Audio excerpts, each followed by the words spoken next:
send it and like something is wrong, and I went to pull for the flip, but I couldn't even look up the ramp. My head was like so heavy. I wasn't even thinking about my neck. Like, I rode to hospital. You can't ride again if you don't get surgery. Like, you cannot compete again without surgery. I wouldn't hit a jump that I didn't want to hit for money. There's no way.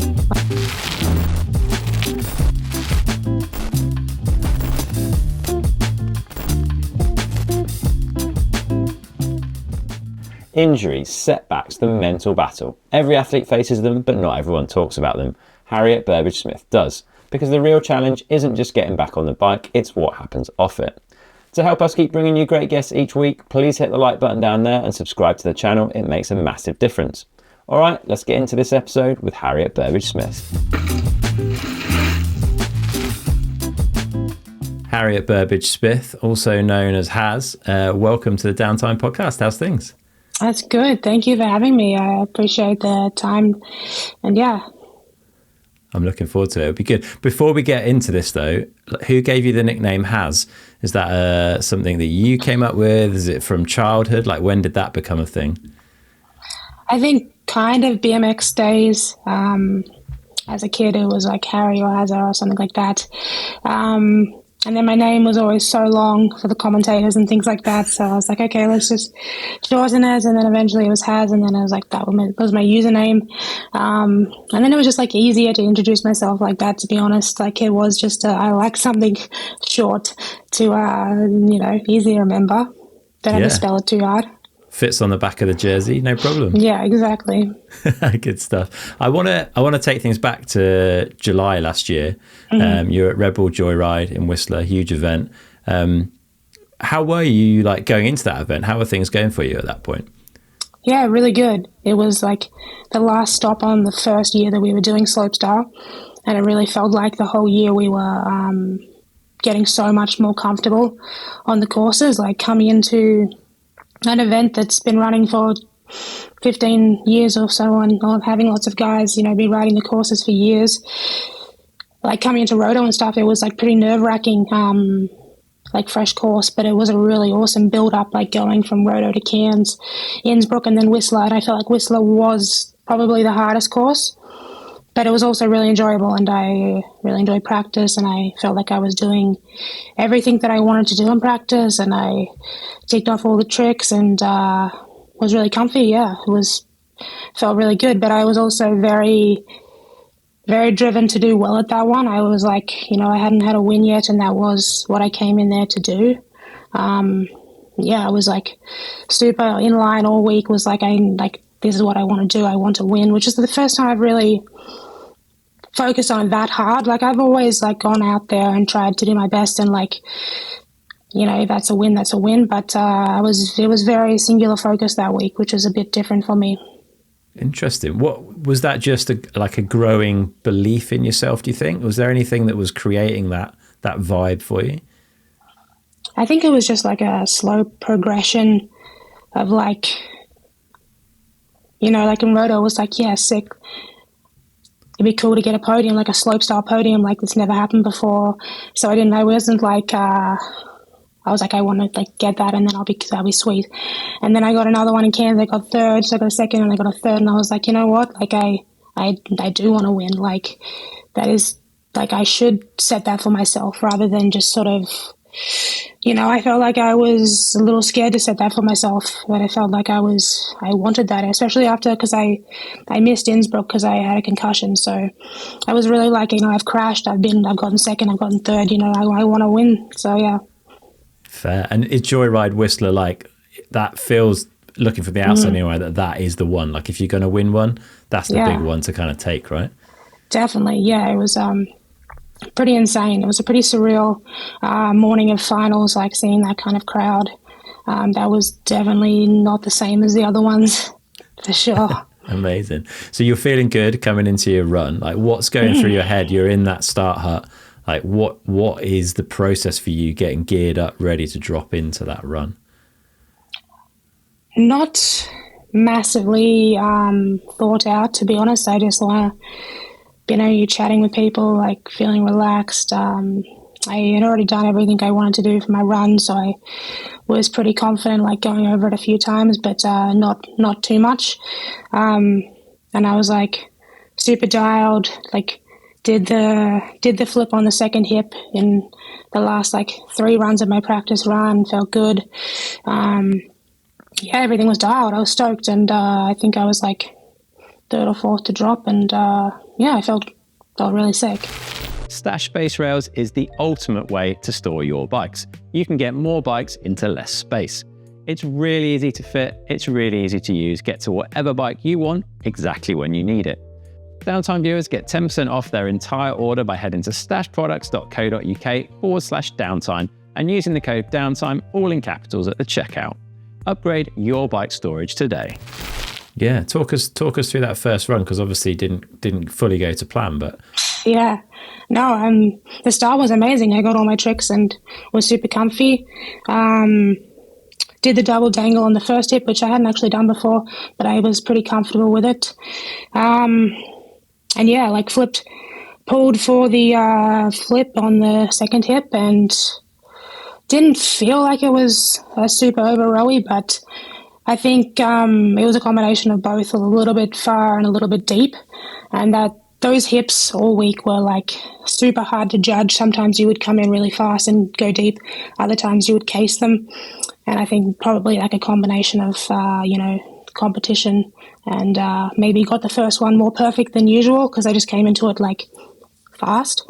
And yeah, it landed sort of deep and back wheel heavy from the flip, and it just kind of shot me over the bars to my shoulder.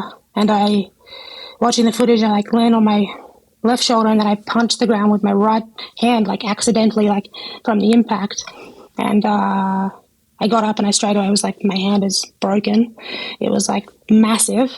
And I think like all my adrenaline and things went to my hand because it was very obvious that it was broken. So it was straight to like, okay, can I do a second run?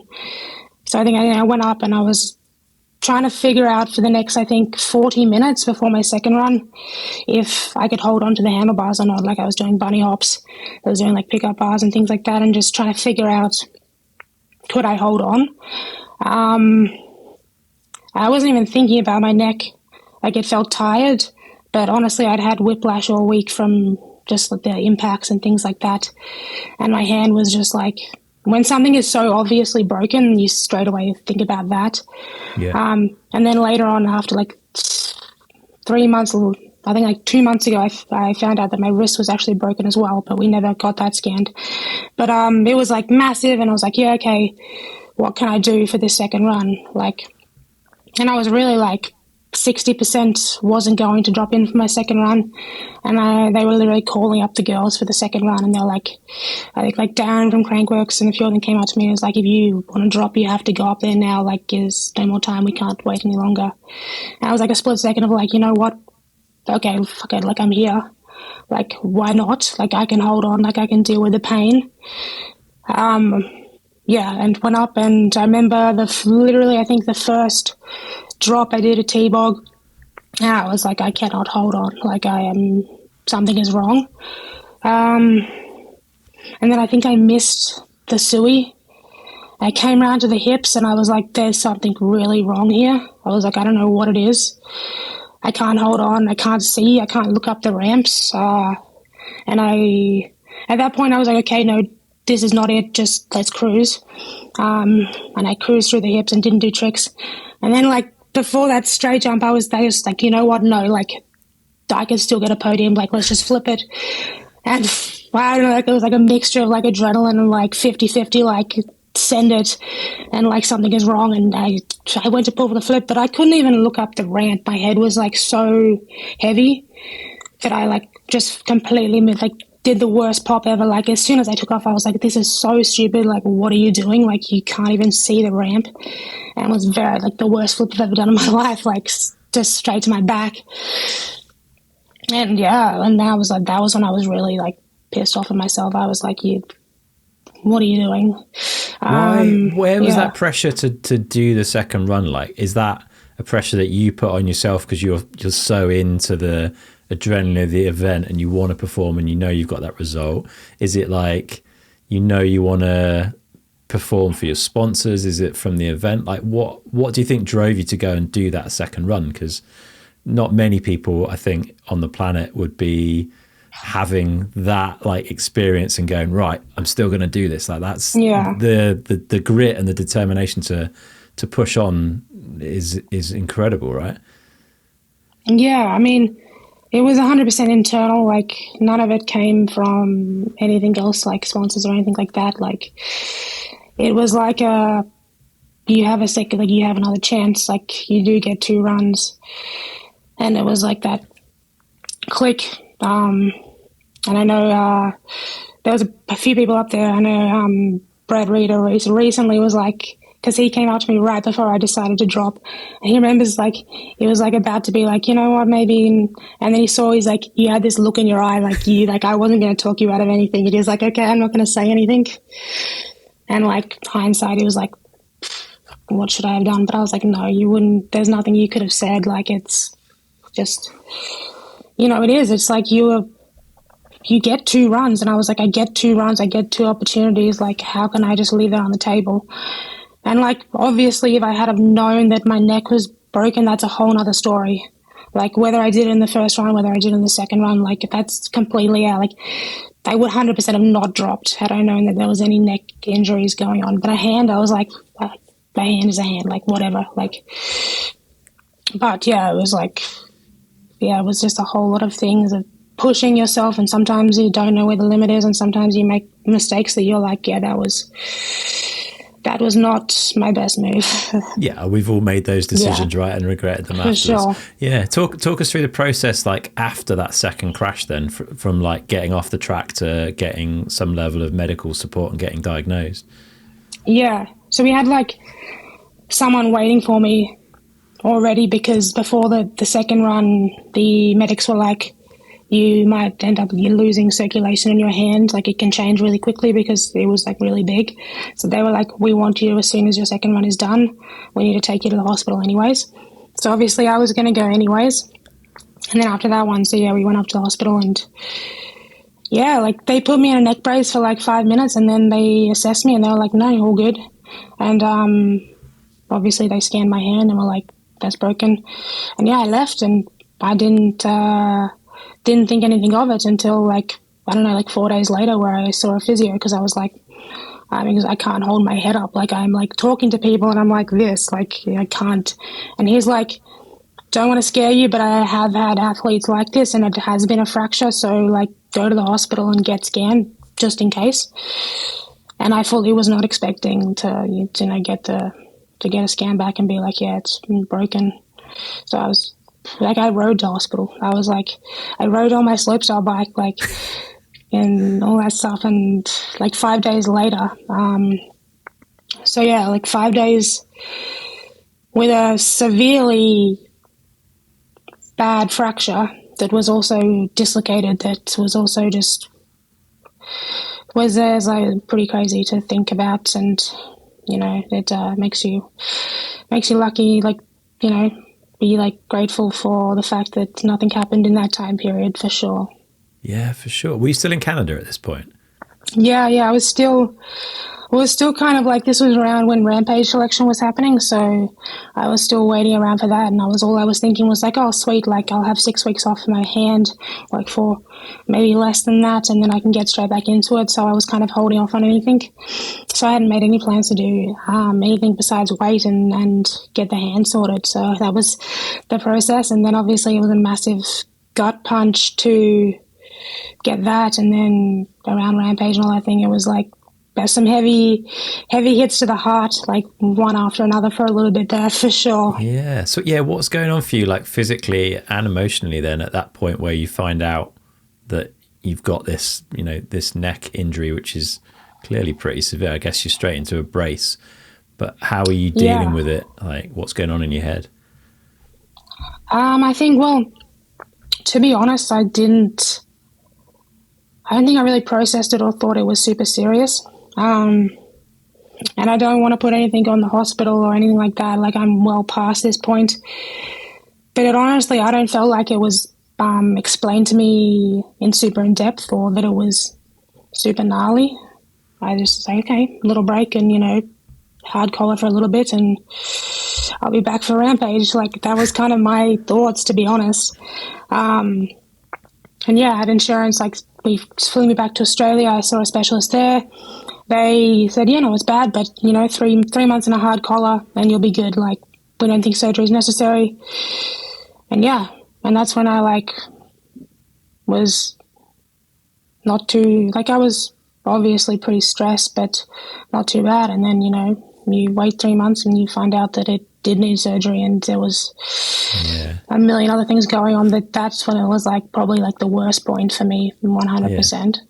Yeah, so you're back home, right? You've got your hand in a pot still, I guess. You've got a hard neck brace on. You've just flown halfway across the planet. Mm-hmm. And you've got, at this point anyway, in your head, a few months of being in this collar and 6 weeks or whatever in the pot in your hand.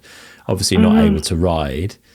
What structure do you put around yourself for that time period to try and, I think did you end up moving back to your parents? Yeah, I stayed with my parents for a little bit, especially with the cast and the neck brace. I wasn't allowed to lift anything. I couldn't make food. I was trying to do anything, but it was hard. So I stayed with them for a little bit, and that was really helpful. But it was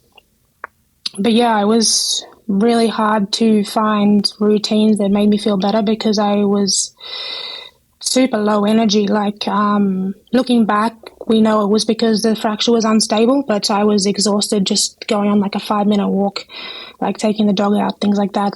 I couldn't exercise for more than 10 minutes, just a casual walk without my neck just being exhausted, in the brace. It felt like it wasn't supported.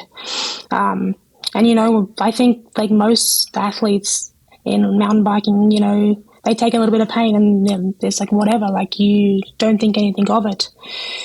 But, in hindsight, it was clearly a sign that it wasn't healing and that it was not stable. Because post-surgery, I was amazed at how quickly I was in no pain. I was so nervous that after surgery, I would have the same pain post-surgery as I had from the crash.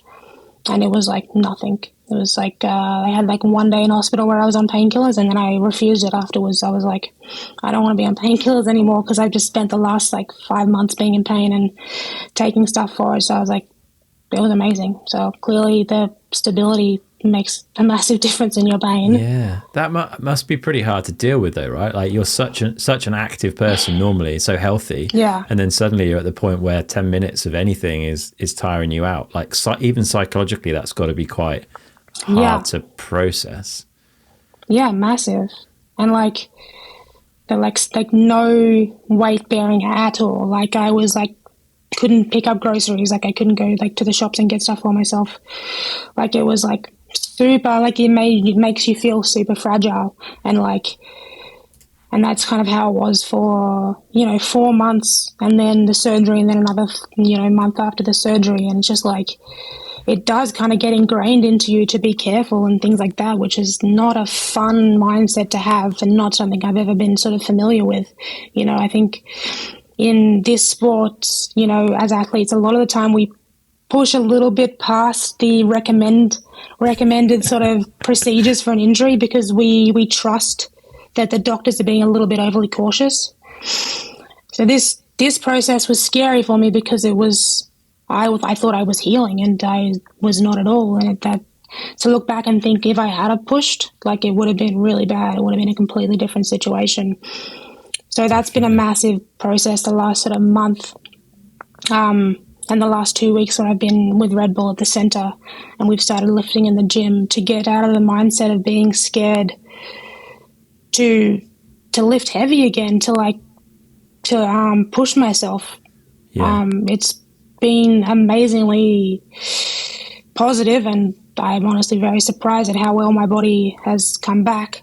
But it was very hard to not be scared, just to do a push-up. It's just your spine just feels so personal, compared to other things, if you push a broken collarbone, okay, yeah, you might injure it again, but it's a collarbone. It's not that scary. But when you think about your spine, it's just so different. And it definitely was, a new one for me for sure. Yeah, big mental element to all of this, I think, especially like Yeah. you say, when it's such a significant part of, you know, the form of your body. Were Yeah. you working with a sports psychologist before this injury? Have you done stuff with anyone in the past? A little bit. When I have been passed at the Red Bull Centre, we have a little bit, and then sort of my BMX racing days, the team would have them, but not a heap. But I did work with someone pretty much as soon as I got back from Canada, because I was like, I know this is going to be a tough one. And I worked with him all up until I went to the APC, which is when I got the news that it wasn't healing. And then I worked with a few people during that time period, because it was like a week of like me arriving and thinking that we were about to start the process of my rehab and getting back on a bike. And it went from that to, no, you can't ride again if you don't get surgery. Like, you cannot compete again without surgery, and that it's not healing at all, and that you're basically going to start from the beginning again. So I was very grateful to have multiple, sports psychologists and people around me, because that was rough for sure.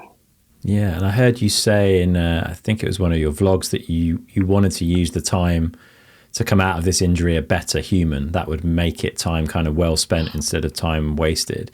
What does that mean to you? Like, how have you approached like living that out? Yeah, I mean, I think I learned very quickly that I took like 99% of my happiness from riding. And when that's taken away, it's pretty brutal. And I realized that which is hard, because to say that you're going to like find other elements is to, like, you in your head, you think that's taking away from how much you want to put into the sport. But I kind of was like, okay, well, no, we can navigate to like still have more outside of the sport, but continue to give 100% into the sport, which I think you can do. And that's kind of a big part of what I've been trying to do, is find that the happiness and the wholeness without riding. Like, I kind of have been forced to do that. Otherwise, I don't think I would be, I would be in a very bad place if I hadn't found that. And especially in the beginning, like with it happening and with, knowing that I was missing out on Rampage and things like that, I was kind of trying to turn that frustration into, okay, like, this has happened, and it could be the worst thing ever, or it could be, like, you can choose to make it something. Like, yeah, it's not exactly what you wanted. Like, there's lots of negatives you can think about it, but that time is still going to pass regardless. So why not? Yeah, you can let that time pass and nothing happens, or you can do something about it. So I was like, okay, yeah, let's just try and do whatever I can. Like, learn new stuff, and did lots more on my like editing, video, and like photography stuff, and a little bit like Illustrator and drawing. And I've gotten much more into drawing and designing and things like that, which I did when I was younger, and I kind of stopped, and because I wasn't like that good at it. But I think that like that's because I didn't do it much. Like, when I actually do it a lot, like, it gets better. Like, that's with any hobby, I guess. Anything that you do, like, you have to do it more. So yeah, I've been doing all that kind of stuff, and I've been trying to put more meaning into everything. And like, especially with writing, like, I don't think that I want to be how I approached that week at Joyride. Like, I don't normally approach events like that. Like, yeah, I 100% give it my all, and I focus and practice, but I don't know, I didn't enjoy myself that week. I didn't hang out with my friends. I was very serious. I did practice. I got dinner, I went to bed. I thought that's what I had to do. And I don't know. I don't think you have to. I mean, at least for me, I don't think that was what I want for myself as an athlete and as a career, because I wasn't having fun.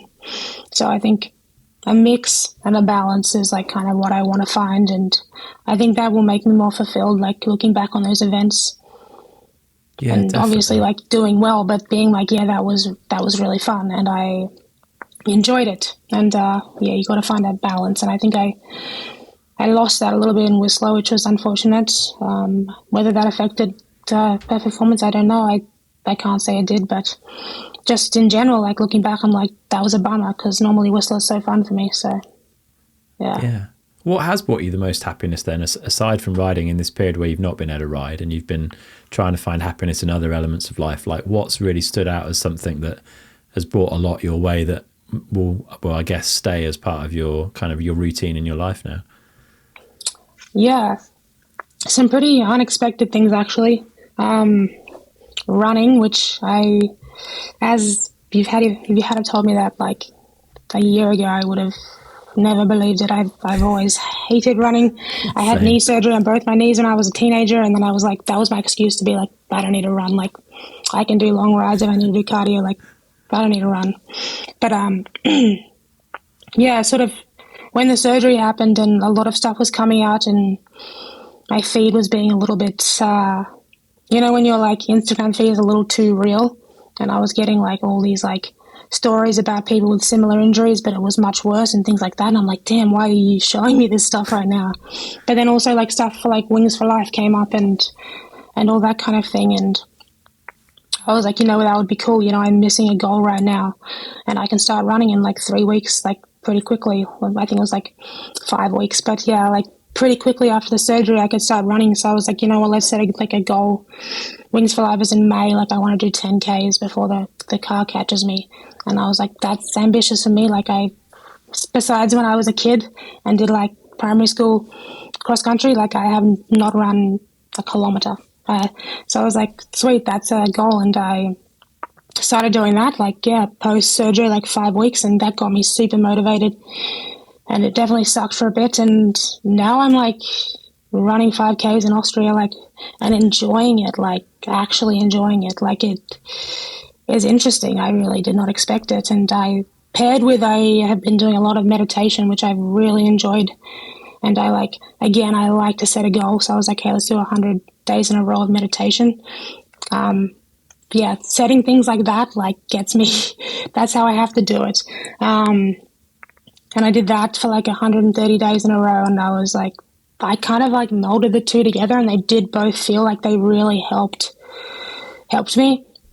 Yeah, that and like learning more about the editing process, because I enjoy doing YouTube videos, but I was very inefficient with how I edited, and there was not, I knew for years that I could be a lot better, but I didn't take the time. So I really took the time to do some lessons and that kind of thing and get a little bit better at it. So it's just still a process, but yeah, we are enjoying all of those things for sure. Yeah, some big progress. I want to ask a little bit more about the meditation side. Like what format does that take for you? Are you using an app? Like how long are you doing every day? Yeah, well, it kind of started with a little bit of an app. It has some guided ones, but it also has like just a timer.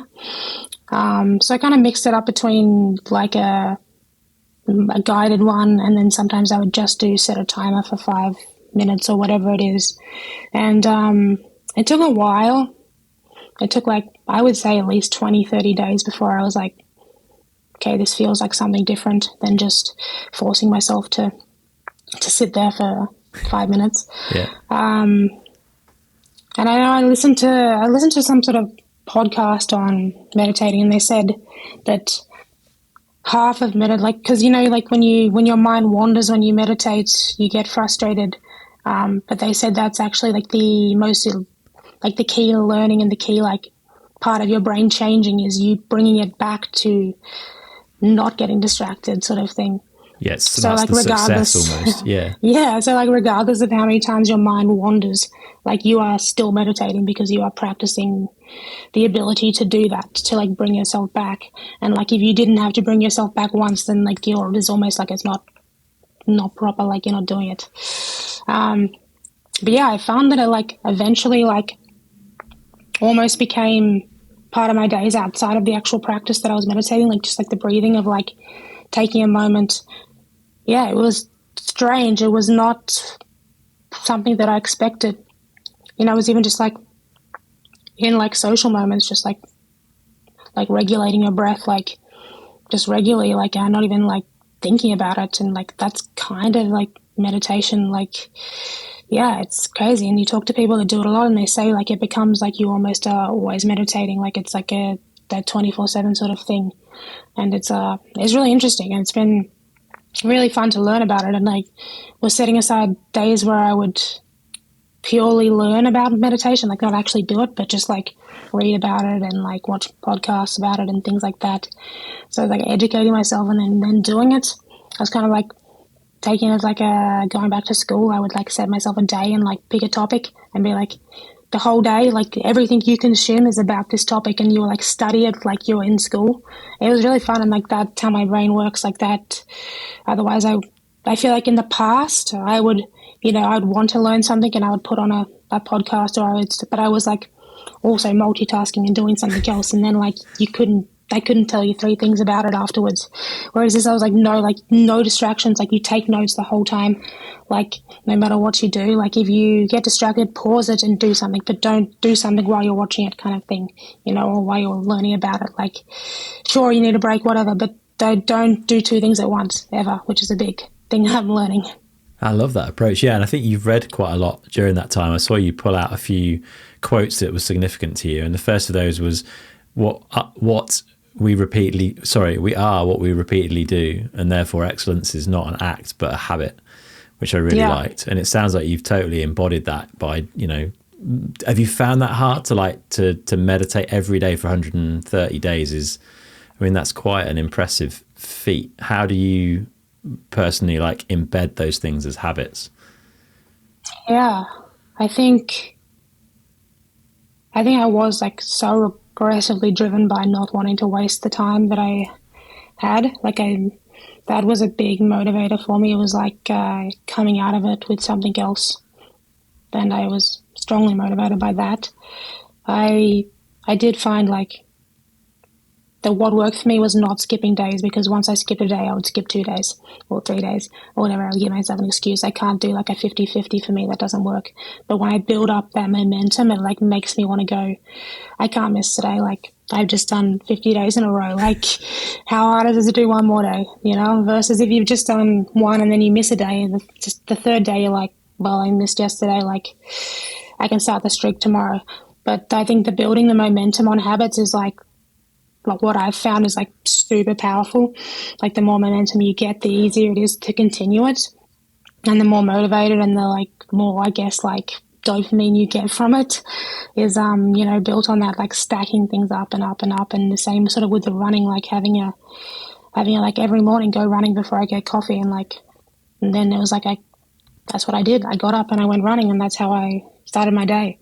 And I think just like building all these little things, it's like stacking it and getting momentum, I think was the most key thing for me, for sure. Are you recording that somewhere? Like, how do you know that you're on day 50, for example? Is that in your head, or are you like writing it down, or is it in your phone or in an app? Or yeah, that one's on a meditation app, which is, I sometimes do it on the app, but sometimes I'll do it externally, and then I'll make sure to log that I did it. Because sometimes I don't like to have the phone with me during it, because I feel like sometimes you've got to really detach, which is another thing that I'm learning to do, is try and stay away from the phone a bit more. But yeah, like logging with that, and then I also did it with pliability, with the stretching, or it's like, I can't remember what it's called now, ROMWOD or something. And I did 100 days of stretching as well, of those routines. I was like, so the counting things really works for me. So yeah. Yeah, it makes total sense. I never thought about it, but you're right. Like missing day 91 is going to be a lot harder than missing worse. day 2. Yeah, yeah, for sure. Exactly. No one wants to kill that streak. Yeah, that makes a lot of sense. Yeah, for sure. I wanted to talk a little bit about loneliness, because I think like for injury, especially for athletes, but for anyone that's active, injury can really create loneliness, right? You're not able to do those things that you would normally go do with your friends that you love. Can you talk a little bit about like your experience with that and how you've dealt with that over this period? Because it has been a long chunk of time. Yeah, it's been a long time out of the sport. I think when you do spend so many years, which even for me has not been that many. Like I really only started doing this professionally, like paid gig, like 4-5 years ago. So not long, and it was literally my dream job. I was like, I can't believe this is it. Like it was everything to me. And yeah, that gets taken away from you and you feel super excluded from the scene, especially like I wasn't going back and living in Queenstown or Whistler or things like that. Like I wasn't seeing people in the scene. I was just, yeah, by myself. It was pretty rough and I was definitely struggling a lot. And then just when I thought things were getting good, you know, you get bounced back again with just like the worst news ever. And that was definitely, yeah, I think like keeping in touch with my friends is obviously massively helpful. I think I learned to like actually reach out and not feel bad about doing that. I think in the past I would have been like, I don't want to bother people and things like that. And I think learning, like talking to a lot of the like psychologists and things like that, they said, you know, like ask for that support. Like you can't, it's on you to reach out and be like, I need support right now. Like I'm not doing well. And that was super hard for me to do. That's another thing that I'm super proud of myself for learning over this period of time is being able to ask and say like, I'm not doing well. And that was a massive thing for me. So did that a lot over the last sort of 6 months. And yeah, it was a pretty rough time. I think like doing the surgery in Germany by myself. No one spoke English, obviously. I didn't speak German. Yeah, going in for spinal surgery in a different country with no one that you know, it's the complications and things like that. I was like pretty much the most scared I've ever been in my life going into that surgery. Like it was early morning wake up, like going to a white room and getting like needles put into your arms and your feet, like by yourself, knowing that this is a spinal surgery and, you know, anything could go wrong in that. It was like the worst feeling ever. And I don't know how I got through that, honestly. That was horrible. But, yeah, there was like kind of a passenger moment where I was like, this is surreal, out of body, watching myself, you know, sort of go into that. And I had gone into surgeries before, but there was nothing quite compared to that one. So that was definitely a rough one.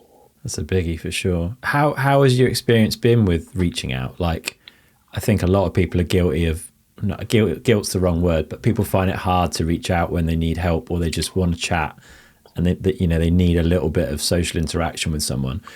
Did you find people were really like positive and forthcoming with it? Did you ever have a negative experience when you reached out? No, I think you'll know pretty quickly if it's the wrong people that you're reaching out to. And like, I don't feel like I have many people that I would reach out to, not in a bad way, just, you know, like I have a very close group and then I trust that I can reach out to them. But I think I just realized that it wasn't, I think like when you spend so much time away from the sport, like, it's like with anyone that gets injured, like eventually people they do forget that you're still struggling and that you're going through something. And like I have 100% done that. Like you're not it's not you. You don't think about it every day. You don't, like, obviously it doesn't mean that they don't care and they're not feeling for you and things like that. But everyone has this own life. But when you're in it and you like, oh, people haven't reached out to me in a while, like you feel bad. But I think I listened to something, I read something, I said, you know, it's on you to people. You can't control if someone is going to reach out to you or whatever. Like, if you want support, ask for it. Like, it's obviously nice when you don't have to ask for it, but that's not how things work, and you can't sit there complaining and feeling sorry for yourself. You have to be like, okay, I'm down, I need support, I'm going to ask for it. And that is something that I think is sort of underrated. I think people give the control to everyone else to support you, but it's in your hands to ask. And if you do ask and you're not getting that support, then it's clearly maybe you need to find a different sort of group or more support from somewhere else, because I think you'll know pretty quickly. Yeah, you'll know who your friends are definitely when you try and have those conversations, I guess. And yeah, like you say, the world does move on and mountain biking moves on. And at some point you've got to watch your mates head off to the first ever women's rampage, which must have been a tough thing. I mean, it's an incredible milestone for the sport, but also, you know, you deserve to be there. Were you able to get yourself into a place where you were like able to support your friends and kind of enjoy what was happening there? No, for sure I was. I was a little scared, like, going into the week of Rampage. I was like, oh, I'm about to see content and everyone's starting building, and I don't know if I can handle that, if I can handle watching that. And then I talked to one of the, you know, the mental coaches that I was working with, and I said this, and he's like, this is a sport that you love. This is a sport that you want to be a part of, and you're sad that you're not a part of it. Okay, be a part of it, enjoy it, watch it, like, embrace it, and like be there for everyone and things like that. And like, yeah, you're going to feel other things too, like, obviously, because you're not there, but enjoy the sport, because that is genuinely what you want to do, and what you like, that is what it is. Like, I don't know, like, you don't fight that, like, it's there, just like enjoy it, because it is. I do want to be a part of the sport, and sometimes you're not competing, but you still need to let yourself enjoy it. And I did, and I was so stoked, and I was so proud of the girls, and I was, you know, on the live stream. I was on the phone with one of the girls' partners, and while they were dropping, and I was so nervous, and I was like, so I got to see all the girls at the finish line on the phone, and yeah, I was super impressed, and like, I could, because I called them super early. It was the middle of the night in Australia, and they're like, oh yeah, it's delayed, like, it's really windy, and then they're like, oh, we got one run of practice. I was like, shit, that's, like, I could tell like the vibes were like, this is serious, like, we got to drop, and yeah, and I know some of the girls didn't have a good practice lap, and like, that's it, you've got to drop and you've got to make something work, and then they did, and I was like, that is so impressive, and like, that makes me emotional, like, it's like, because I genuinely was so stoked for them, like, more so than I was bummed for myself, honestly. Like, they're two separate things, and one shouldn't take away from the other, and I think that's kind of what I found out was, yeah, you don't need to take away, yeah, the negative aspect of a situation, like, can be as negative as you want, but it can still not take away from how positive something is as well. So yeah, that was a sick moment, and I was stoked, and it was really a good thing to watch, and yeah, everyone killed it. Yeah, it was incredible, and it's cool that you were able to like actually consume that and find an enjoyment and some stoke for your friends, because that's a pretty cool moment. So yeah, you're a few months into this, like, initially, I guess, recovery in inverted commas, because, like you say, it became apparent at some point that things weren't going in the right direction. Can you tell us a little bit about how you found out that, like, what led to you getting more investigation and finding out things weren't right with the injury? Yeah. So yeah, I was kind of, as soon as I got back to Australia, I was like, yeah, let's get another opinion, like, see a doctor here. And it was like kind of super hard process. Like, I think I'm always like, I should have just gone straight to, you know, Red Bull to the APC as soon as the crash happened. But I honestly just felt like the urgency wasn't there. Like, if someone in Canada had been like, look, I would get a second opinion, you might need surgery, I would have hustled and gotten that stuff done. But it did feel so casual, and I was like, wasn't concerned. And that's kind of the same vibe in Australia. Like, they didn't seem concerned. They didn't give me much, but they didn't seem concerned. They said, you know, look, yeah, bad break, but keep the collar on for 3 months, and then we will see you again.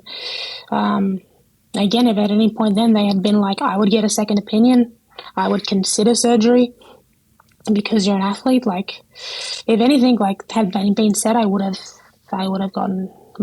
seen Red Bull straight away, but it just wasn't the case. So I just waited for 3 months and I didn't do anything. And then it was 3 months, and I was like, sweet, let's go to the APC, let's start the rehab process.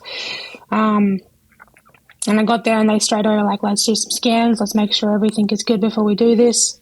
And then, yeah, it was like second or third day in where I was thinking that I was so excited. I was like, I'm going to start, this is it. Like, I was so hyped. And then, like, they were like, it's not good.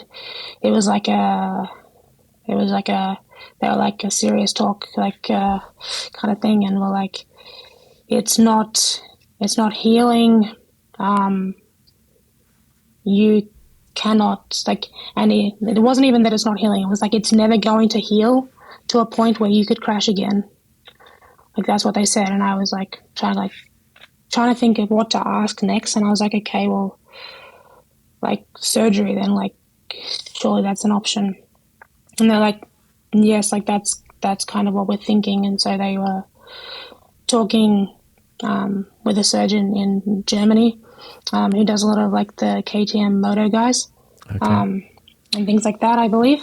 And yeah, so I had a few days of consulting that where I was kind of like, I didn't know what was going to happen. But they were like, yeah, you can't go, like, if you're a normal person, we'd be like, okay, you probably don't need the surgery, but it's still going to be very unstable. Like, it could take years for it to fix, and even then you wouldn't be able to weightlift, you wouldn't be able to go back on a bike and crash again. And even with the surgery, like, we don't know, like, your spine does weird things, it's not going to move the same. So it was lots of, like, we don't know, really. So, yeah, but they made it sort of an option. They were like, you don't have to do the surgery, but you will not be able to ride the same or risk a crash again because it's just not possible. It wasn't. Then I did make that decision, taking riding out of it, because I was like, I don't want to worry about this. I don't want to be able to not lift weights and stress about things like that my whole life. I was like, regardless of riding, like, I want this surgery. And then it wasn't until after the surgery, the surgeon was like, it was worse. Like, it's so good that you got it. It was so unstable. It was dislocated. It was not at all in a good place. It was like, very good decision. So, yeah, it was gnarly and, yeah, crazy thing. And, even just like the way that it broke, like, it was a pincer fracture, which means it breaks in on itself. So that's another one that I'm like, I don't understand why it wasn't talked about earlier about surgery, because the pincer fracture was never going to heal, because it was always going to, even if it fused on the outsides, the insides was always going to be hollow. So that's another one where I'm like, I don't understand, but I've moved past that point. Obviously, I was like really angry and frustrated for a while there.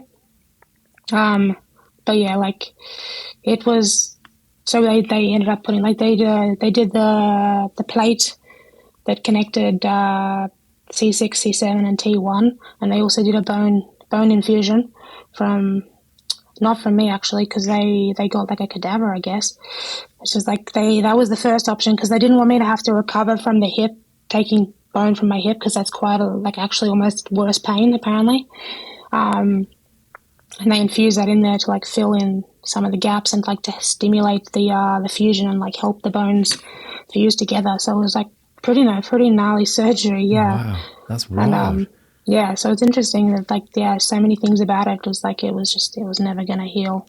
Like, if we had have left it, it would have been, they said maybe a year, but not enough to crash again or compete. But for a normal person, maybe another year. But even then, now knowing that it was worse, it was like, yeah, probably not. Mad. So you threw this, yeah, like the spinal fusion surgery, and like you said, I think almost straight away in like a lot less pain than you were before, which must be like, just that must have been such a huge like lift in your mental state to feel that, okay, this is good, we're on a better trajectory now. Yeah, it was an interesting week, because I was in the German hospital for 8 days, and I like fully lost my voice. Like, I could not talk at all. And then I didn't speak German either, so I was very hard to get. I couldn't really call anyone either because I could barely speak. So it was isolating, and then it was also like winter time, which I wasn't used to. It was like snowing outside, and it was just eerie and a little bit weird. And yeah, it was and not, I don't know, I wasn't sad, but I was just like very like reflective time almost, and just like quiet. Yeah, it was just interesting. But yeah, I was very adamant as soon as I could go off the pain, because they kept bringing me painkillers every morning, and I was like, no, like I was so tired of having to take painkillers, because I wasn't in pain anymore. Well, at least not enough. Like I was still in like a little bit of pain. Obviously, I just had my neck cut open, but not enough where I was like, I need them, and if it's not enough, I don't want to take it because I'm tired of that. So it was good and it was enjoyable, and I was glad to get out of there, but at the same time, it was a quiet week for sure. Yeah, that must have been a strange, almost surreal experience, I guess, like looking back on it now. So yeah, definitely. 8 days in hospital then, and you're able to fly back then, I think. Did you fly back then home to Australia? Yeah, I flew back home to Australia then. Yeah, and you've got that, now you've kind of got the full weight of the Red Bull Athlete Performance Centre, the APC behind you. Like, did you come home with almost a different like rehab program for that time? Because I guess you're kind of almost back to the start, right? You're like 3 months. Okay, here we go. Yeah. Well, yeah, so I came back home and I almost instantly was like, I can be self-sufficient now. So I moved back to living like sort of more by myself, and which felt really nice, and just to have that independence again. And I was only in a soft collar for 3 weeks post-surgery, which was really quick. Like I was like, I've just done 4 months. Like in a hard collar, I can do 3 weeks in a soft collar. Yeah, it was nice, and there wasn't really much I could do for 3 weeks. It was very much so be very careful. But yeah, as soon as that 3 weeks were up, it was okay. Yeah, start moving a little bit. Like obviously there was some stuff like I wasn't able to do like up and downs with my neck much, because that was where most of the flexion, where the fusion is stopping, is happening. But like straight to like moving my head like that, and started going to physio.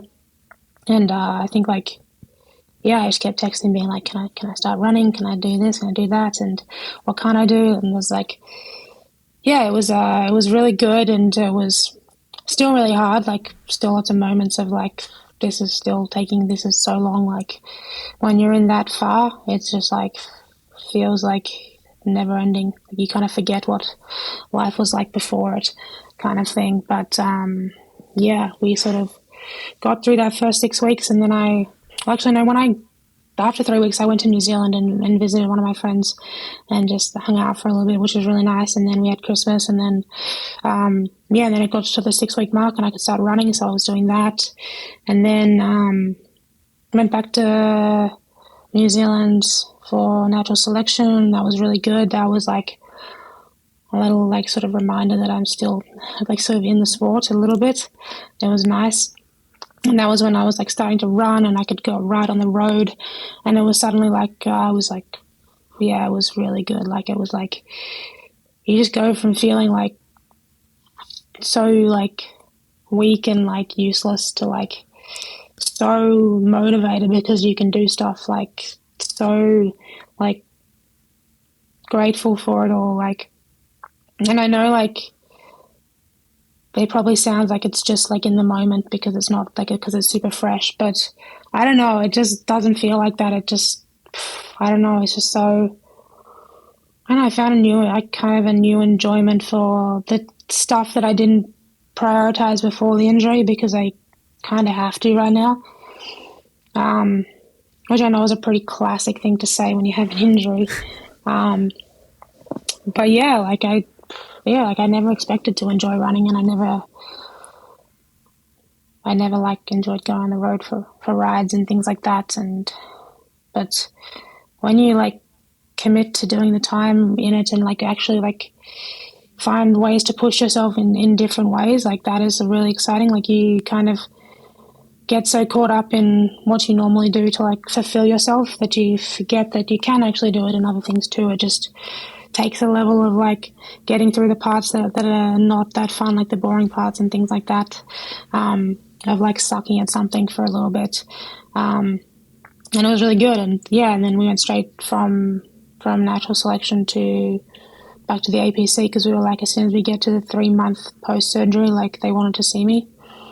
And yeah, we've been here now for like 10 days, and we've started like fully lifting weights, like doing all the like push-ups, like assisted pull-ups, like things like that I was not expecting to be doing. And I came in thinking that my body was going to struggle, and I am like insanely stoked and surprised at how well my body is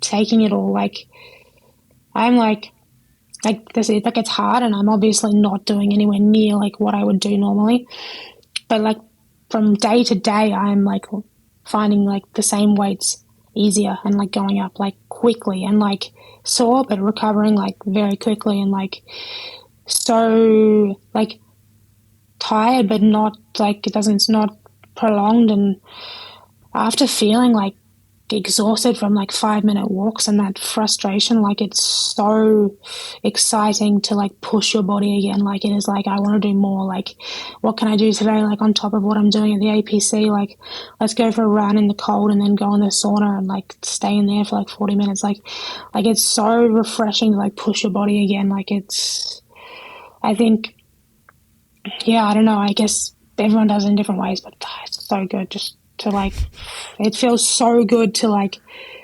lift heavy and push yourself and not worry. It's so good to go to sleep like tired and sore again. Like that is like I was talking to someone else that he was injured, and he was like, how good is it like to go to sleep just like sore from like a hard day? I was like, so good. Like it was like the best thing ever, having like going to bed being like, I worked so hard today.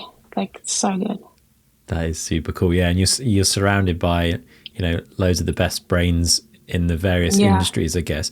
Are you getting support on like nutrition, supplementation? Like are you following any particular like diet stuff to help recovery and everything you're going through? Are you taking any particular supplements? Like what does that look like? Yeah. So when I like first got back to Australia after the crash, I was like, okay, like you can't eat the same, like you're not doing any exercise at all. And I do not want to like, I want to gain weight. But I also was like very aware that I still needed to be fueling my recovery. So I couldn't be like dieting. Like I wasn't like that. I was just like, you need to be cutting out like sugar stuff. Like you can't be having like treats like you normally have, like, because I'm normally pretty big on the treats. I was like, you can't do that because you're not exercising. It's just not healthy for you right now. But I also was like very aware of like, eat enough. Like you need to fuel your body because it's recovering so hard right now. And then when I went to the APC before the surgery, they do all like the blood tests. They check your heart, your liver, like all your organs. Like they take blood, they do everything. And I was very low in iron, I was very low in vitamin D.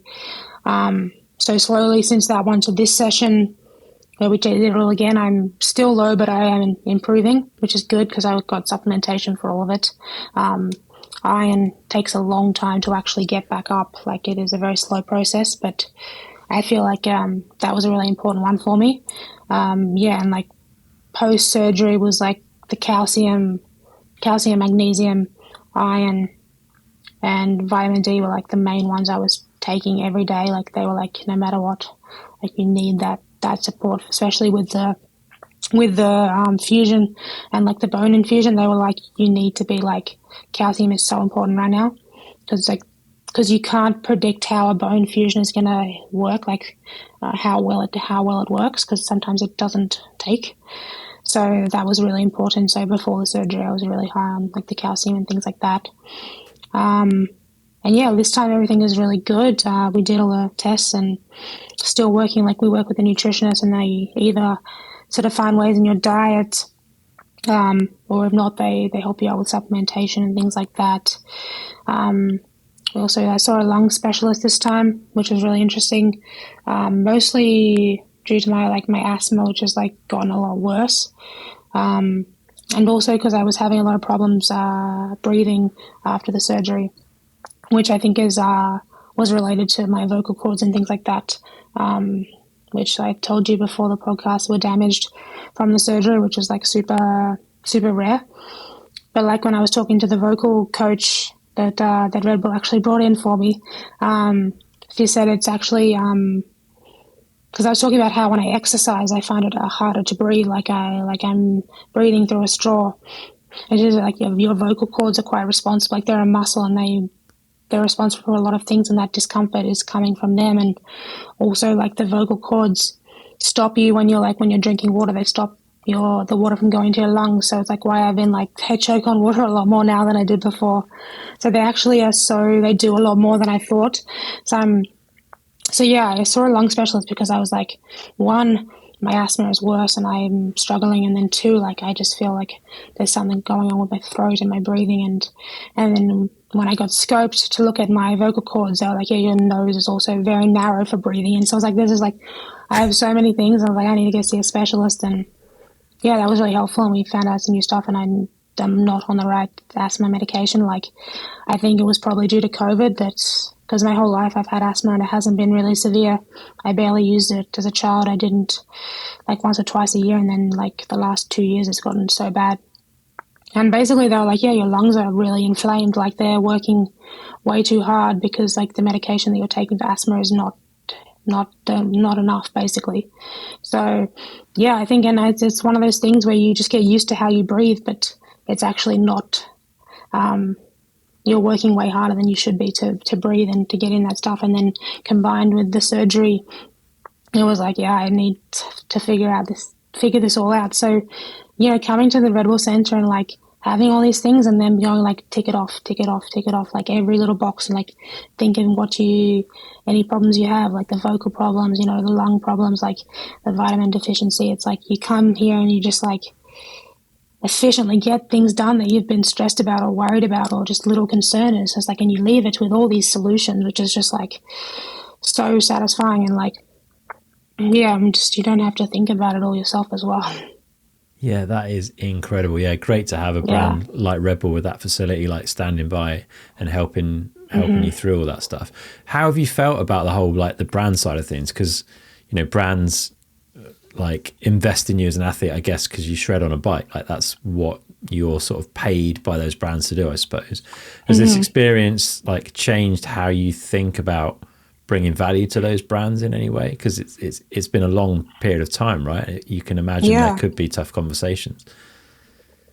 Yeah, it was stressful. Like ending last year,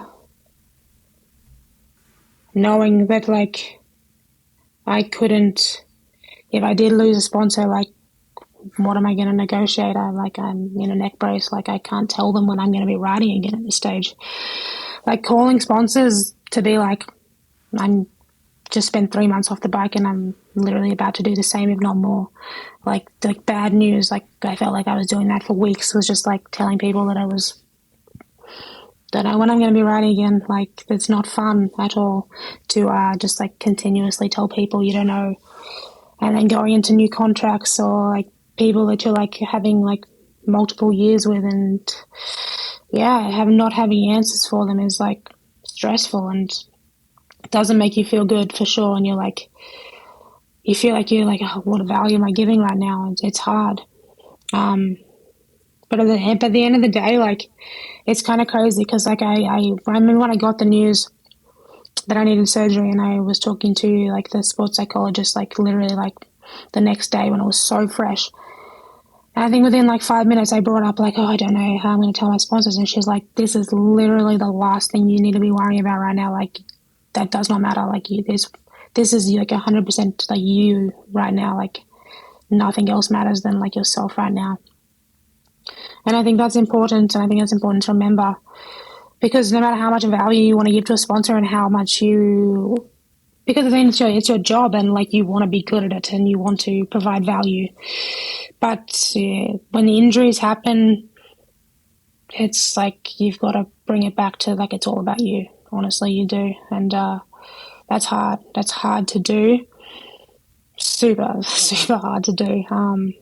But yeah, I kind of have been finding other ways to bring value. And I think also thinking about like, you know, bringing more meaning to things in the sport and to that kind of thing. It was something you definitely reflect on as well, and thinking about how you can create content that's more genuine and that is more about, I don't know, like more yourself, and not doing things just because, you know, it's part of, you know, your contract to put certain amount of things up or stuff like that. Like, it can be, obviously there's things that you have to do, like social media. It's just a part of the job now, but you can still put authenticity into it. I think you can still use it as an opportunity to still be yourself, and put creativity into it. And that's why I think, like, I respect, like, a lot of the, like,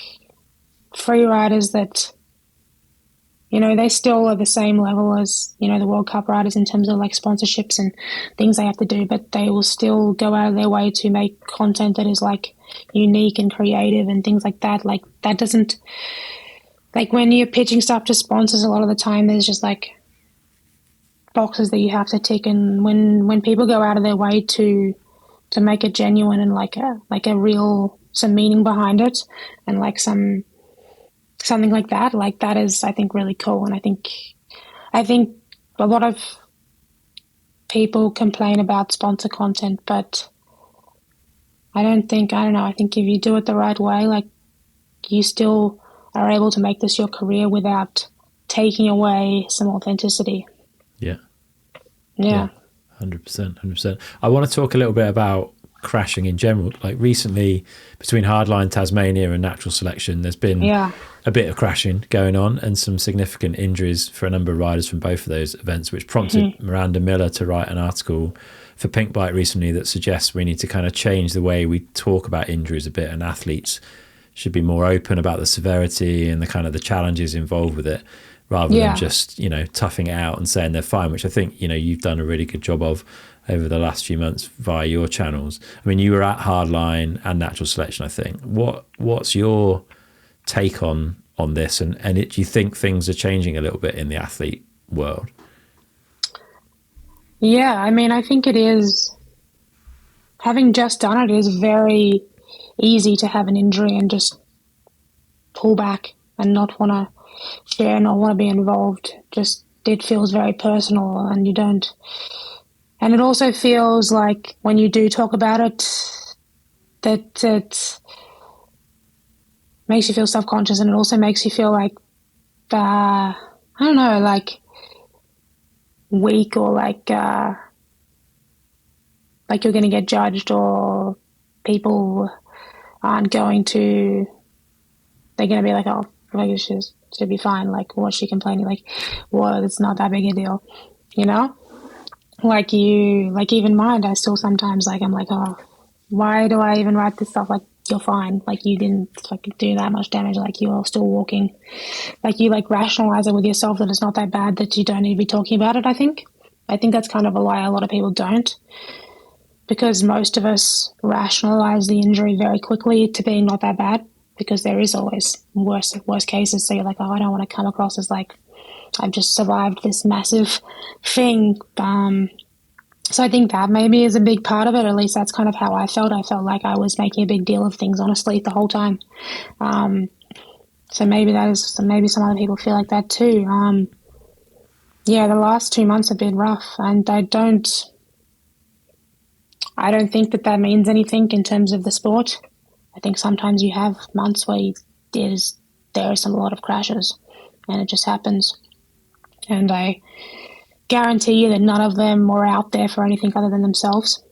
I think that is, like, kind of one of the things I saw in Pink Bike a lot, is people saying, like, the pressures of sponsors, the pressures of money.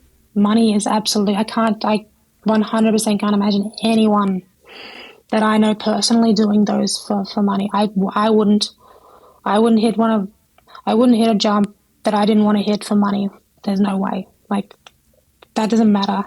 Like, yeah, it's a lot at the end of the day, and you'd be stoked, but no one's doing it for money. I mean, it's mountain biking, it's not F1. But yeah, I think talking about ways to discuss it, for sure, I think that could change in the sport, and I think would be a really important thing. I felt like the main driver for me talking about it more was that every time I did interact with someone who had a severe injury, like with their neck or things like that, it gave me a little bit more hope, or like seeing someone riding again being like, yeah, I hurt my neck, or I broke my neck a few years back, like that helps your brain sort of process that you will get there. When you don't see it, when you don't hear or you don't talk about it, like your brain comes up with all the worst possibilities, or that it's this crazy task. But then you see, if you do talk about it, you talk to people that have done it, and you're like, okay, people have done it. Like it makes it more realistic. So I think that was why I kind of was like, okay, maybe I will talk about it a little bit, because maybe someone takes a little bit of value from it at some point. Or yeah, I think hearing other stories when you're going through it is really helpful. It makes it real. It doesn't, it like takes it from being inside your head to like in front of you. Like this person did the same thing, or they went through a massive injury. And look, they're riding right now. They're doing the same stuff they were doing. Like I think that's maybe the thing that could potentially be helpful. So yeah. Yeah. Do you think it's the responsibility is on the athletes to talk about it more? Or do you think there's also a bit of a responsibility on like the industry and the brands and maybe even the events to like encourage more conversation around that? For brands to be able to say like, oh, we want to help you share this story. Like you've been through this. We think it's important that other people hear it. Do you think there's a responsibility on that side as well as with the athletes to kind of, just be more open on what it's like and how significant some of these things can be? That's a hard one. Like it is so personal when it is a really bad one. Like it is not something that I think I would ask anyone if they didn't want to. I think that's why it's not talked about as much. I think it should be like definitely encouraged, and I think there should be more steps in the process of the events and things like that, and having more concussion protocols and things like that, like on site, and more support in that sort of area, and maybe like post the event support, like it's I sort of sometimes it's like the event doesn't feel responsible once you leave, but it's like, okay, well, they've hurt themselves at your event, maybe that is partially your responsibility to follow up on that. I think that is something that maybe would be good. But in terms of sharing, I can't say that is something that I would expect of anyone. I think it's good and it's great, and I think it should be respected, and more people should for sure do it if they feel like it might give them some value. I think it helped me a little bit for sure. But yeah, everyone is different, and yeah, but I think the sport definitely, when you're injured, definitely leans to, I'm not going to talk about it. I'm not going to post about it. I'm going to just wait until I'm back, and then I can post back to what I was posting before, Yeah. What is the prognosis for you then at this point in time? Like, it sounds like you're in a good spot and making some good progress over there at the APC. Like, how are you looking at like a return to riding and doing the stuff you really want to be doing? Yeah. So we had scans like 2 weeks ago, which were really positive. Like the plates and screws and everything are all in place, and there is like a fusion starting to happen between the 3 vertebrae with the bones, which is kind of crazy, because they're almost like they said, like it is continuing, like it just will be continuous almost, like like getting stronger and stronger and stronger, and like that, like the block now that is there, I'm saying it's like tiny, will technically be stronger, like that area will be stronger, but the rest of your spine is like not going to move the same again. So when you crash, like you don't know what the rest of your spine is going to do. Like that was a big one. Like I kind of asked, I was like, so if I go back, it'd be normal, like I'll have the same risk as everyone else. And at first they were like, no, but then they were like, after like I talked to the surgeon, he was like, I can't tell you, I can't give you a percentage, which was like what I was hoping for. Like, but he was like, I can't tell you that it's going to be the same. I can't tell you that it's going to be worse. I can't tell you it's going to be better, which was really hard for me to hear because I wanted a number. I wanted to be like, I want to go back to the same. But then again, yeah, through talking to people and things like that, I came to the conclusion that like the risk is never the same. Like every time you drop in is a different risk. Us as like female athletes, like we take more risk. We don't have the same muscle density or the same testosterone, things like that. Like when we crash, we are more likely to get injured. Like things like that. Like, you know, you drop in, you're more tired one day, there's a higher percentage that you'll crash. Like you can't, it doesn't matter. Like sometimes you're going to have a higher risk than other times. Like, so I guess it was kind of, that has helped me a lot with like the decision to come back. Was like kind of thinking about it like that, and like everything has a risk, and like you decide whether, you know, like you're driving a car, like if you really thought about it, if that risk was enough, you wouldn't drive a car, but you forget about it because like you need to as a human. Like if you're scared of everything, you wouldn't do anything. But and that's like action sports athletes, you know, you do build up that sort of fear tolerance, and when you're injured, it feels very real. And it takes a little bit to get back to that point. And I think that was my biggest thing, was deciding if I could get back to that point. And I feel like I have, and I think I can. So that was kind of the main thing for me the last sort of 3 months. But for going forward, like they want the full 6 months post-surgery before I can crash again. Like that is basically like, I cannot crash right now. It is not in a position where I can do that. So we're hoping like early May is the dream, obviously. And I will, you know, go back into it as hard as I can. Like I would love to compete in Joyride and Rampage and things like that this year. I don't know. Like I don't know whether I'm going to get back on the bike and it's like this is good, we're good to go, like I'm going to send it, or if it's going to be like, no, this is going to take a long time to be where I was. Like I don't know, but setting those goals still and being motivated by things like Joyride and Rampage and pushing for those, like right now, that helps me. Like I can't not have those goals even if they're unrealistic. But yeah, we really don't know, but I'm very excited for May for sure. Yeah, that sounds like a good point in time. Do you feel like your appetite for risk, having gone through this, changes in any way, or have you just kind of understood your view on risk better by going through all these kind of conversations you've been having with yourself and with others? Yeah. Yeah, I think I just understand it more. I think like around the surgery time, it was so fresh that I couldn't comprehend it. And I was like, I can't,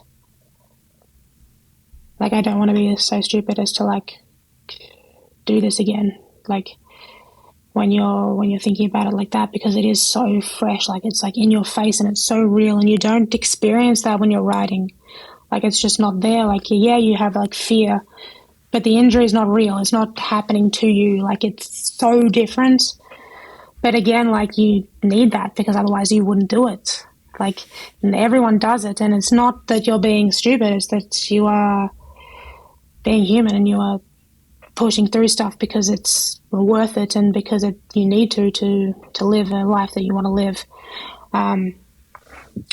Yeah, I think that was an interesting thing that I kind of came to terms with.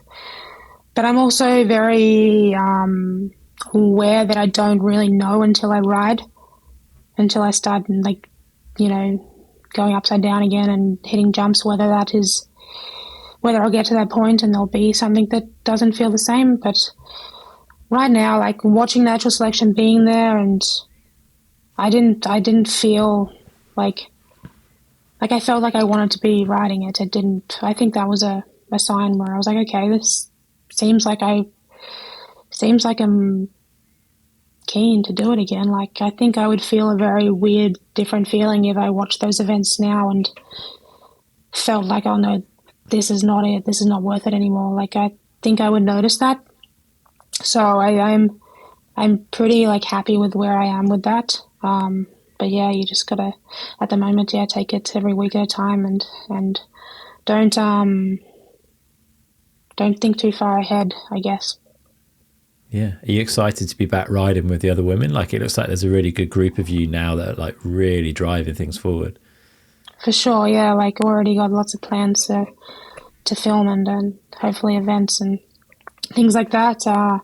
Really exciting. Going to watch Rotorua Crankworx next weekend, so be really excited to watch everyone and film some content for some of the girls and be amongst it again. And it's pretty. I'm pretty bummed because Rotorua was 100% my favorite course. It was just like doing bike park laps almost, like just like the ramps were so thick. The wall ride was just so fun and like fast and just flowy, and like they were like ones that I was like last year, like once I got a T to B, I was like lapping like a bike park. It was so fun. So pretty bummed that I have to wait another year to ride that course, but it's going to be sick to watch again for sure. Yeah, as a guy looking from the outside, like it looks like the progression in the women's side of the sport has been crazy fast. But I'm interested in how you see it. Like, is it more that it was going on and we just weren't really seeing it, and now it's being showcased? Like, how do you look at the kind of the progression in the women's side right now? I think the reason it's happening so quickly, or at least it's seeming like it's happening so quickly, is because as soon as we are getting the opportunities, it's being seen. Like, it's that simple. It's like, yeah, you never saw any women's slopestyle progression because, yeah, there wasn't an event. Like, You're seeing it now because there is an event. If you had seen that event 10 years ago, it would have been a different story. Like, it is that simple. Like, give us the event and we will come. Don't give us the event, we won't come. We won't be able to ride those kind of courses, and there will be no progression. Like, it's like anything. If it doesn't have a discipline for you, like, you're probably not going to be able to train it or be better at it. Like, it's just more opportunities that it's being showcased, I think, is what it is. Like, getting that opportunity, and there is like a hunger because we are so, like, we are getting scrutinized so hard to be at the same level as the guys. And we're like, riding on courses that they've ridden on for 10 years. And yeah, we want to push, and like, yeah, we are not at the same level, but we really feel like this is the beginning of our sport, and that we have so many years ahead, and we get a little bit of an advantage, I guess, of sort of seeing the progression of a sport and then being able to start it, which is really interesting, I think. Even like looking at, where Rampage started with the men's and how much that has developed, and then being like, wow, we just started the women on a fresh course on a completely new area and started from the beginning. And like, it's almost like exciting. Like, there's this power to like develop it exactly how we want to. And we've just watched the guys do it in a different way, and like, we can like utilize what they've done, but also like make it our own thing. And yeah, it's really exciting, and it's just an opportunity. And the more we get, the more like we give us opportunities, and like they'll be taken 100%. Like, there's no way that they won't be. Yeah, it feels like the narrative has been that the progression's really fast, but maybe we are just at the tip of the iceberg here, and like the real progression in the women's side of things is yet to come. Oh yeah, I think for sure with the slopestyle, now that it has a platform, now that girls growing up know it's a thing, like I didn't even really think about slopestyle until 2 years ago, because it was just like, wasn't even considered. And it's so different how you look at courses like that when it's just a men's sport versus when you're in it. Like, it's so different. Like, just the mentality behind it of being like, I have the opportunity to compete at this, versus looking at something and being like, well, why does it matter? Like, we're never going to hit it. It's like a very different mindset, and that's the thing that the girls didn't have growing up, which is another whole different kind of mindset thing. And now there's young girls that are watching it, looking at those jumps, thinking that that is something that women are doing, is very different to watching it as a men's only sport for 15 years. It's a very different mindset for people growing up. So I think that's like 12 years deep. Like, that's kids right now that are 12. Like that is, in 12 years' time, that is, I don't know, that's quick progression, but I think it'll be before then. But yeah, when you think about how far back it goes, yeah. What's the feedback like as a female rider that, is showcasing that what can be done in the sport? What is it like speaking to those 12-year-old like girls that are there riding or watching or whatever? Are you getting a kind of direct feedback and feeling that stoke? Yeah, no, for sure. Like lots of especially in New Zealand, there's so much talent in the young girls that come ride with us at Wynyard and things like that, and are so frothy and so stoked, and just like, I don't know, they just have like a fire in them that I don't know, that was always there because there was nothing to look at, like it wasn't conceivable. Because it's like with anything, and you don't see it, you don't think about it, kind of. So I think it's stuff like that there's amazing, and there's so many opportunities coming up, and you see these girls like, yeah, being involved in it and very excited about the opportunities, and not only, I guess, look elsewhere besides racing, which was a very new thing for the women's side of sport, which is crazy to think, but yeah. Yeah, I'm excited to see where that goes for sure. We should start to wrap up. We've got our final 4 questions, but before we do that, like, I'm interested in what advice you would give to people that might be listening and are out there dealing with injuries. Are there 1 or 2 particular like takeaways that you'd want to leave people with? I think at the end of the day, no matter how like down you are, no matter how hard things are, like, prioritize your health. Like, if you can do one thing a day, prioritize your health. Like, even if you are so down that you don't want to talk to anyone, that you don't want to do anything, take your vitamins, eat the right stuff, take a moment, like, just look after your body, and then put it on yourself to reach out to people, like ask for help. Don't just expect it.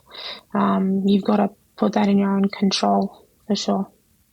Nice, good advice. Well, we'll wrap up with our final 4 questions, which seem a bit small compared to everything you've been through over the last 6 or 7 months. But we've asked them to most people over the years, so we should go through them. The first of those, if our listeners had £150, which is about 300 Aussie dollars, to spend on improving their performance on a bike, what would you recommend they go and spend that on? Performance on a bike. Like some good vitamins and like good brain mushrooms, I would say. Good brain mushrooms. Okay, tell us a bit more. So what vitamins do you take? Are there particular ones that you go for? Yeah, so for me, I think it's good to know a baseline of what you need. Like, that's super important. But I think like for girls, especially, like iron, that is like chronically like low in most women that they don't even realize. Like calcium is another good one. Just like a vitamin D and like a multivitamin. Mm-hmm. And then you can get like sort of like the reishi, or like the blend of mushroom capsules for like your brain health. I find them really, really helpful. Okay. And then creatine, which is actually now has more studies about like how much it helps your brain post concussion and things like that, as well as obviously like building muscle and things like that. And protein, like, it is really important, like especially during an injury, like to have your protein and your creatine really high. Yeah, there's heaps of studies now around creatine for like brain function. Yeah, I think potential positive impacts on the menopause. Like, there's all sorts of studies going on, and I think we've only just started to scratch the surface of some of that. But yeah, for sure. Hearing a lot of good stuff about creatine. All right, good stuff. Second one, if you could wind back the clock and sit down with yourself age 16, what advice would you give 16-year-old Haz? I always hate these ones because I feel like anything changed, I wouldn't be where I am today, and I'm very happy to be where I am today. But if I could tell myself something and it wouldn't affect the timeline, I would probably say ask more people like for help, and be more open as a person, as a human. Do you think that's something you'll continue now? Do you think now you've kind of become comfortable with asking for help and reaching out to people? Do you think you'll do more of that like once you're back, you know, to where you want to be in competition and stuff? I hope so. I think, again, I feel like if I did all this work to go back and be like, have the same like problems or like things that were holding me back, like I would be really bummed with myself, because you've just gone through all this and this was like some of the hardest stuff I had to do. Like to let that all go due to like laziness and me just not putting enough effort, like I think that would be, I'd be really disappointed in myself. So yeah, I would definitely want to do that.